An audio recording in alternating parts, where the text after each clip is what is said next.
guru SMA Negeri 2 Bunguran Timur yang luar biasa.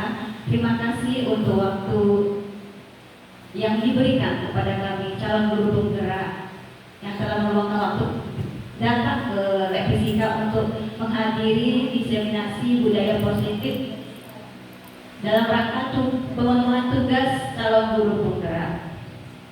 Puji dan syukur kita ucapkan kepada Tuhan Yang Maha Esa karena berkat dan rahmat-Nya kita masih dapat diberikan kesempatan untuk dapat berkumpul hari ini. Langsung kita mulai aja ya. Di sini ada diseminasi budaya positif, pemenuhan tugas calon guru penggerak. Yang pertama itu pembukaan tadi sudah, yang kedua sambutan kepala sekolah. Kepada Bapak Kepala Sekolah kami persilakan Pak.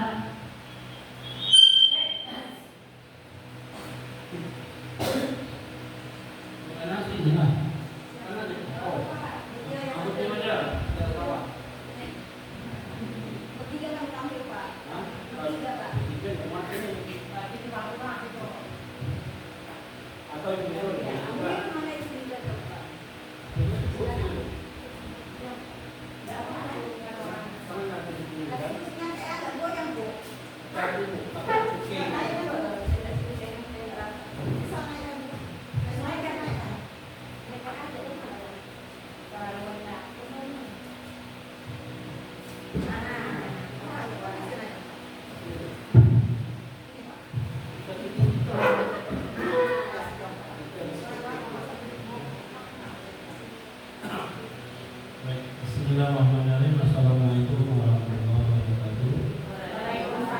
Selamat pagi, salam sejahtera bagi kita semua, Bapak Ibu, majelis guru yang saya hormati, ibu warga yang saya hormati, lebih khusus kepada rekan ibu-ibu sebagai CGP guru penggerak, calon guru penggerak, calon guru penggerak yang berbahagia. Kemudian alhamdulillah bersyukurlah kepada Allah pada hari ini kita masih diberi kesempatan kesehatan untuk bisa hadir di ruang lab fisika ya. Alhamdulillah bisa bekerja. Selanjutnya salam marilah kita aturkan kepada jemaah Nabi Muhammad SAW.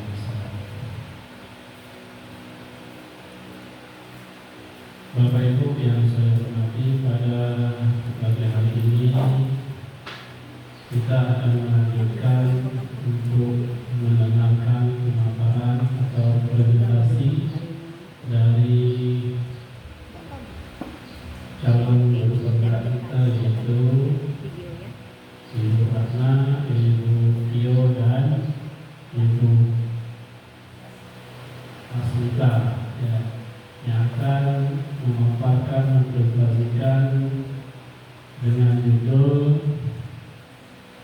ya budaya positif, ya diskriminasi ya budaya positif. Nah, kita berharap apa yang akan mereka sampaikan nanti kepada ibu-ibu semuanya bermanfaat untuk kita aplikasikan di dalam kelas, terutama kepada anak-anak kita, terutama berkenaan dengan judul atau tema, subtemanya adalah budaya positif. Ini materinya mungkin hampir bersama dengan disiplin positif ya.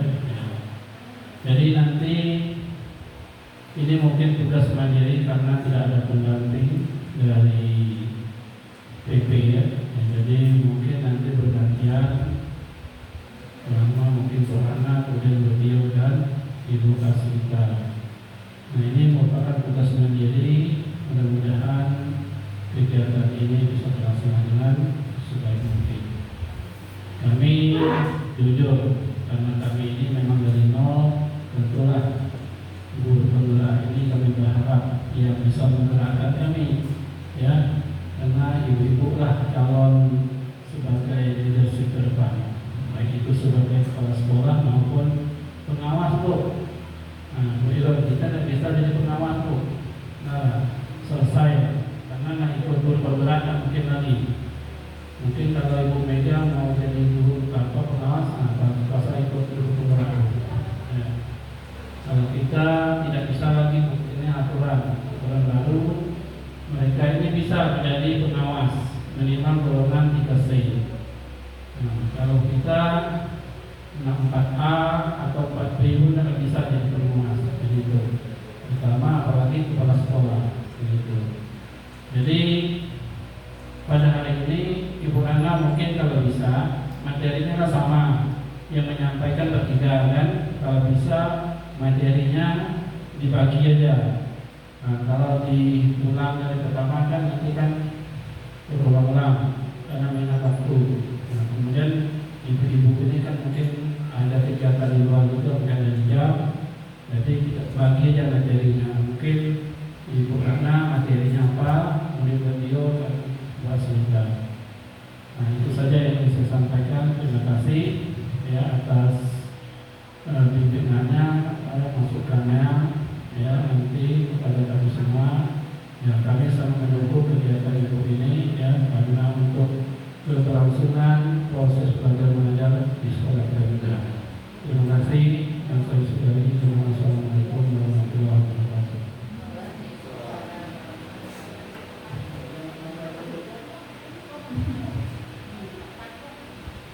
Terima kasih kami ucapkan kepada Bapak Kepala Sekolah yang telah memberikan kami nasihat dan saran dan juga semangat sehingga kami bisa lulus dengan luar biasa atau sangat baik.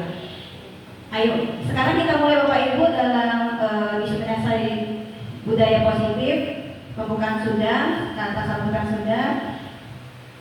Di sini saya ingin memperkenalkan diri pendidikan guru penggerak dengan fasilitator kami adalah Bapak Aswin Suryandri yang bertempat tinggal di Batam mengajar di SMP. Yang kedua Bapak PP kami yaitu Bapak Baharudin dan saya sendiri calon guru penggeraknya Tio Liberang. Latar belakang budaya positif.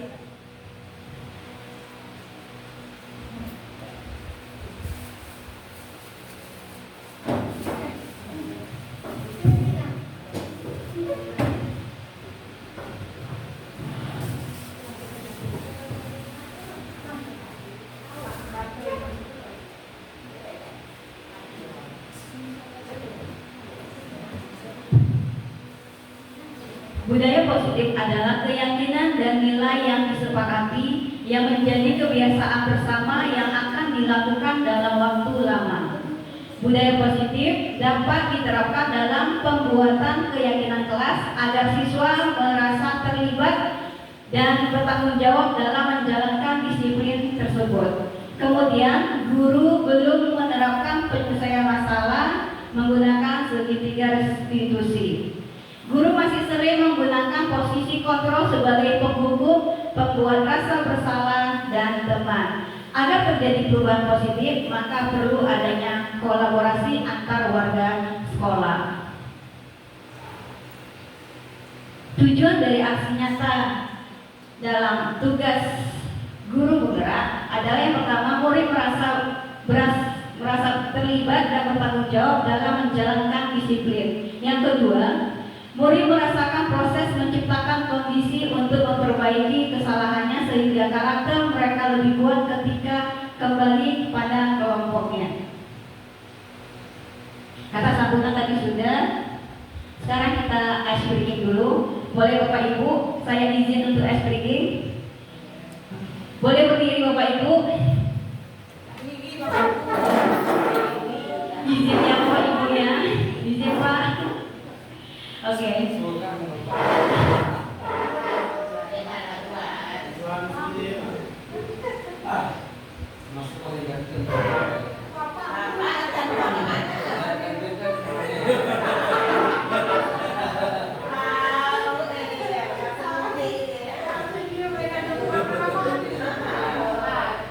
Oke, di sini ice breaking-nya adalah kita menggunakan tepuk semangat. Pernah dengar Bapak Ibu semua?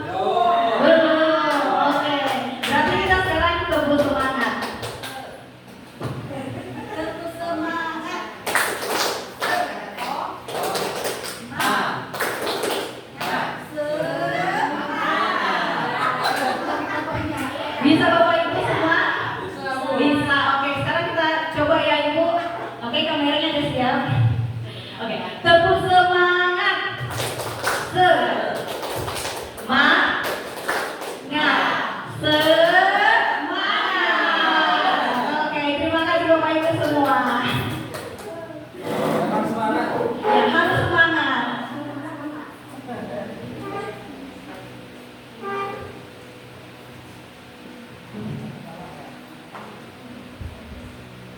Oke, pembahasannya itu ada nanti disiplin positif, motivasi perilaku manusia, hukuman dan penghargaan.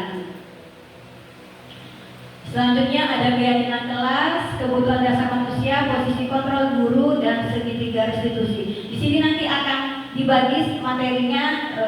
Jadi yang saya bagian tahap pertama saya, tahap duduk nanti Ibu Ratna, dan tahap ketiga Ibu Asmita.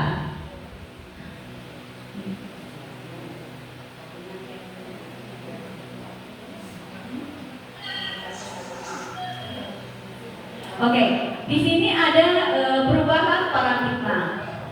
Di sini kan saya misalkan ada A dan ada B.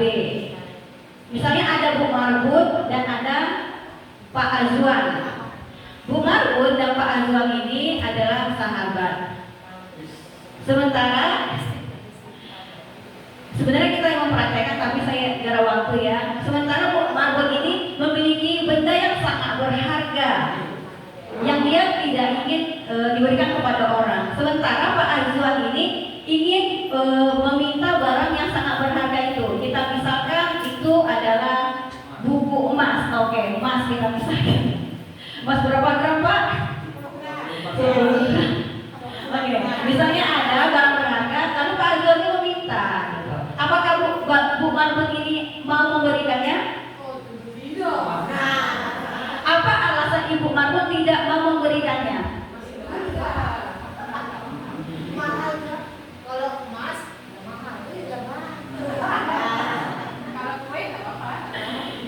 Meskipun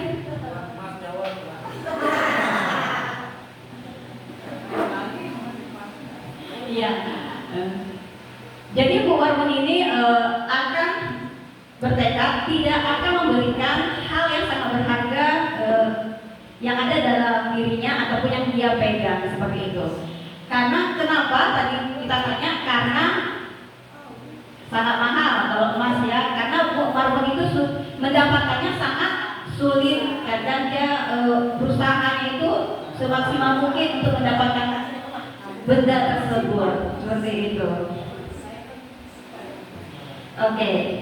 Dari ilustrasi tadi kemungkinan yang akan terjadi, yang pertama itu bersedia membuka, bersedia membeli tidak mungkin kan. Nah, lalu dia Bu Marbun ini tetap bertahan dengan pendiriannya. Nah, jadi ada sini tokoh dengan choice theory dari Dr. William Blazer yang meluruskan miskonsepsi tentang makna kontrol. Pada dasarnya kita tidak dapat memaksa murid untuk berbuat sesuatu jika murid tersebut memilih untuk tidak melakukannya. Walaupun tampaknya kita sedang mengontrol perilaku tersebut, hal ini karena murid tersebut sedang mengizinkan dirinya dikontrol. Saat itu bentuk kontrol guru menjadi kebutuhan dasar yang dipilih murid tersebut. Teori kontrol menyatakan bahwa semua perilaku memiliki tujuan, bahkan perilaku yang tidak disukai. Ilusi bahwa kritik dan membuat orang merasa bersalah dapat menguatkan karakter. Menggunakan kritik dan rasa bersalah untuk mengontrol murid menuju pada identitas gagal, mereka belajar untuk merasa buruk tentang diri mereka. Mereka mengembangkan dialog diri yang negatif. Kadangkala sulit bagi guru untuk mengidentifikasi bahwa mereka melakukan perilaku ini, karena seringkali guru cukup menggunakan suara halus untuk menyampaikan pesan negatifnya.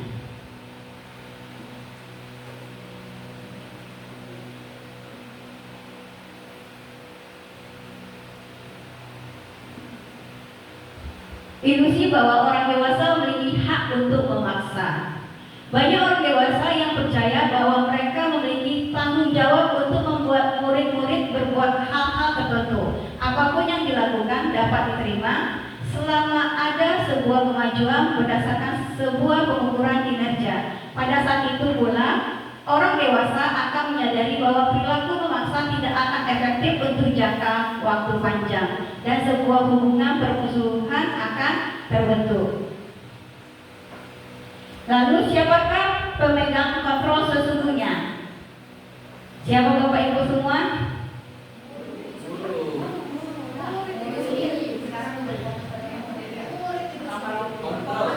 Iya, yang memegang kontrol guru.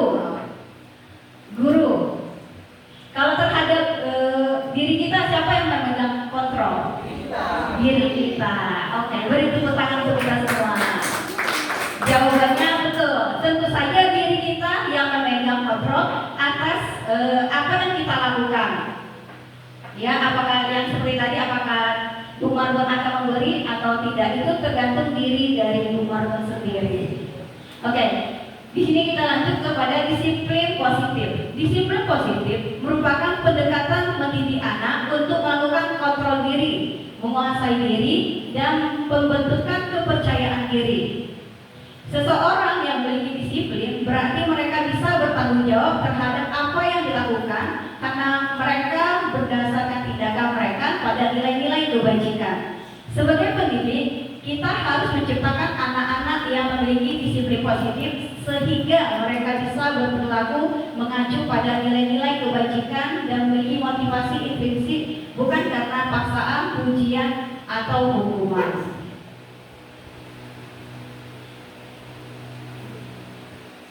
Motivasi perilaku manusia. Mari kita tanyakan ke diri kita sendiri, bagaimana kita berperilaku.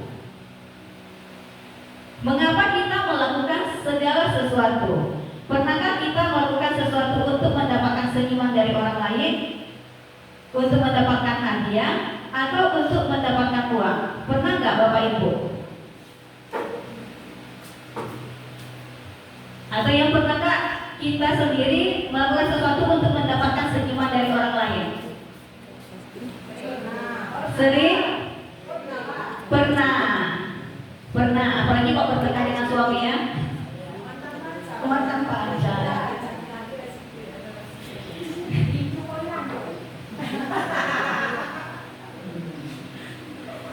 Oke, lanjut lagi untuk motivasi perilaku manusia.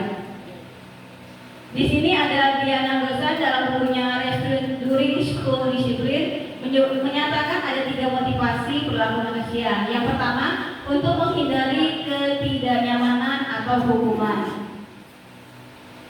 Yang kedua, untuk mendapatkan imbalan atau penghargaan dari orang lain.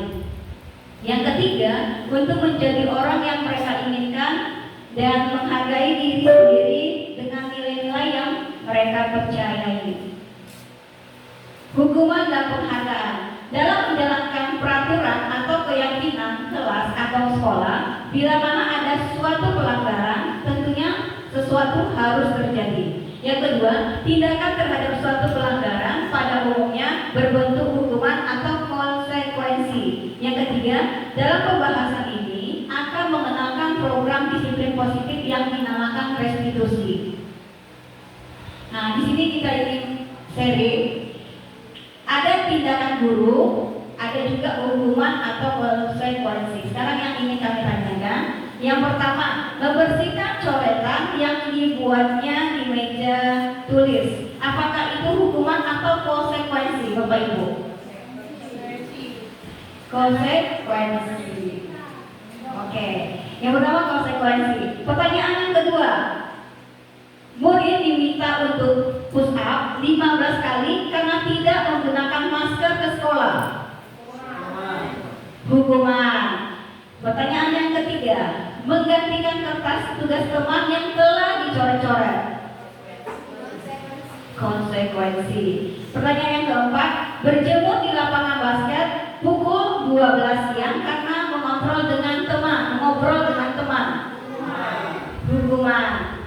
Murid diminta bertelanjang kaki sepanjang hari karena tidak menggunakan sepatu warna hitam sesuai peraturan sekolah.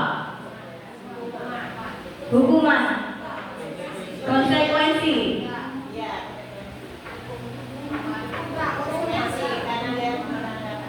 Kenapa Ibu Guru mengatakan konsekuensi? Karena melanggar aturan. Kalau Bu Kiki, kenapa dia mengatakan itu hukuman?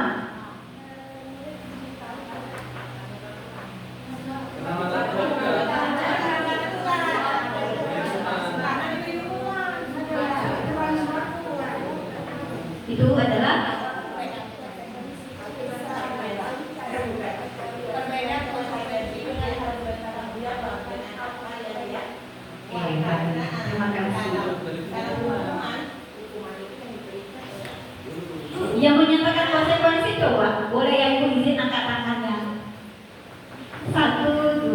Yang menyatakan hukuman sisanya. Ibu Rima mengatakan apa, Bu Rima?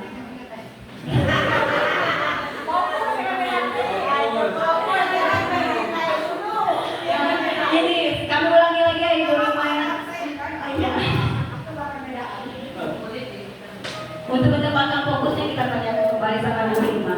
Murid diminta bertelanjang kaki sepanjang hari karena tidak menggunakan sepatu warna hitam sesuai peraturan sekolah. Hukuman atau konsekuensi, Bu? Itu hukuman karena sudah termasuk fisik. Kalau fisik. Karena dia sudah berbentuk fisik. Oke.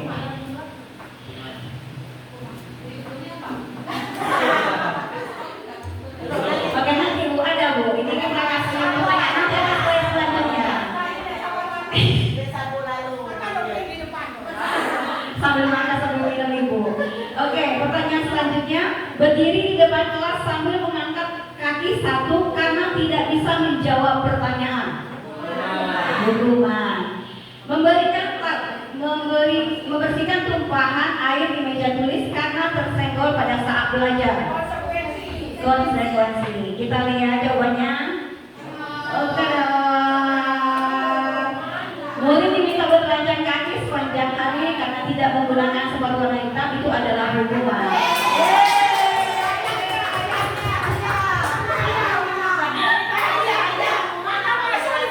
Karena dia berbentuk fisik, Ibu. Iya, kalau dia berbentuk fisik itu adalah hukuman. Menyusul. Oke, jadi di sini antara konsekuensi dan hukuman, izin Bapak Ibu, siapakah yang bisa memberikan perbedaannya? Iya, kita umpan balik lagi. Perbedaan antara konsekuensi dengan hukuman.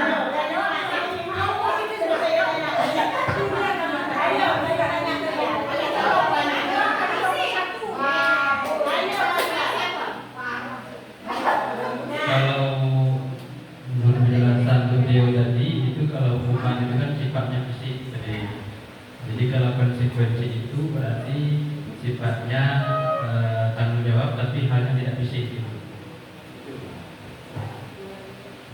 Kita beri tepuk tangan yang gubernur untuk Pak Azwar. Sekarang kita minta pendapat dari Bu Marbun. Silakan Bu Marbun. Kalau menurut saya konsekuensi itu berupa teori, misalnya penanggalan dari tindakan anak. Kalau yang hukuman, ya dia fisik, ada buktinya, ada bentuk konkretnya. Macam itu bilang tadi kan, ya rupanya saya keliru, rupanya sepatu itu adalah hukuman. Terima kasih. Kita beri tepuk tangan untuk Bu Marbun. Hari ini agak kalem Bu Marbun, kita lihat ya. Kalem beliau. Oke, kita lanjutkan Bapak Ibu. Hukuman itu tidak terencana, murid tidak tahu apa yang akan terjadi, murid tidak dilibatkan, bersifat satu arah, berupa fisik maupun psikis, disakiti dengan perbuatan atau kata-kata. Kalau konsekuensi itu adalah terencana dan sudah disepakati.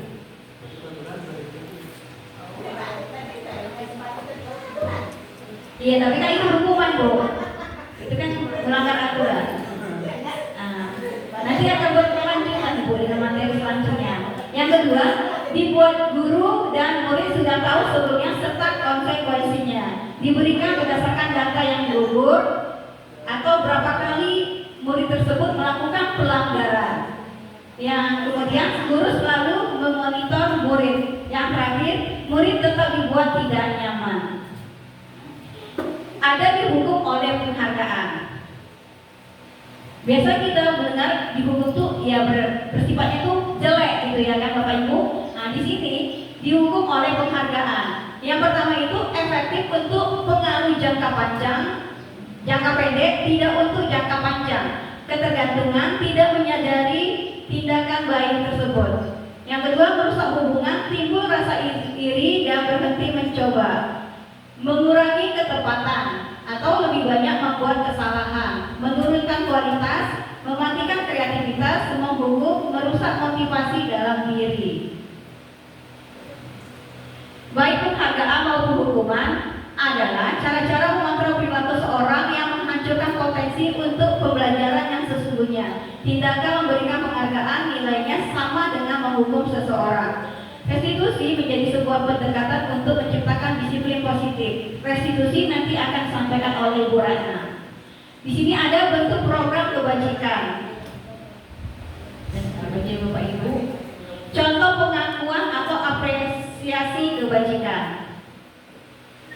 Misalnya di sini kemarin saya perhatikan pembukaannya, lalu nilai kebajikannya rasa empati besar sekali. Situasinya pada saat menolong murid baru di kelas kita. Lalu saya menghargai. Itu berarti nilai kebajikannya adalah kepedulian. Situasinya pada saat kamu membantu teman-teman di tugas kelompok. Lalu ada lagi terima kasih untuk, maka nilai kebajikan yang terdapat pada kata terima kasih untuk itu adalah rasa tanggung jawab pada saat kamu memungut kertas-kertas yang berserakan di lantai. Itu situasinya. Ini restitusi nanti akan dijelaskan oleh Ibu Ratna. Oke, demikian materi dari saya dan akan dilanjutkan oleh Ibu Asrita. Boleh Bu, kalau bisa kami jawab, kami juga masih belajar.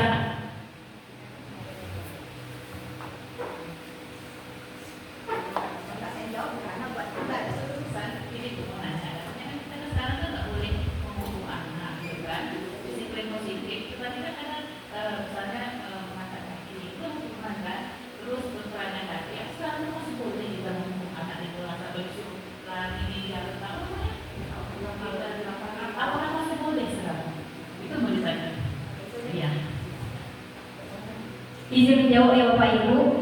Sebenarnya kita sekarang sudah tidak boleh menghukum anak. Makanya nanti ada namanya kesepakatan kelas atau keyakinan kelas. Jadi saya sejak jadi masuk dalam pendidikan guru penggerak, kami diajarkan sebelum memulai pembelajaran selalu membuat kesepakatan kelas.